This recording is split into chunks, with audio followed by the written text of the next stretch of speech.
Hello friends, আজকে আমরা এসেছিলাম গুয়াহাটি চিড়িয়াখানা। প্রথমে গিয়েছিলাম কামাখ্যা দর্শন করে আমাদের নতুন পার্কে গিয়েছিলাম, ওইখান থেকে চিড়িয়াখানা।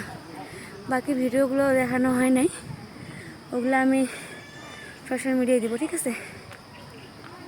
পরে ছাড়বো এডিট করে, এখন হালে নাই। বাকি এখানে কিছু নাই, বাকি পুরো জঙ্গল দেখতে পারো তোমরা। চিড়িয়াখানায় সেমন কিছু নাই, কয়েকটা জিনিস, হরিণ আর পাখি কিছু কিছু আছে, আর বাকি কিছু নাই। এখানে কিছু আছে, এখানে বাঘ দেখো।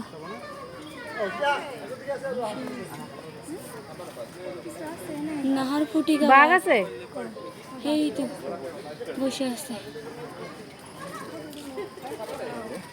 বাচ্চাকে আর কিছু নাই। সাপ আছে তো, সাপ থাকার লাগে কোথায়।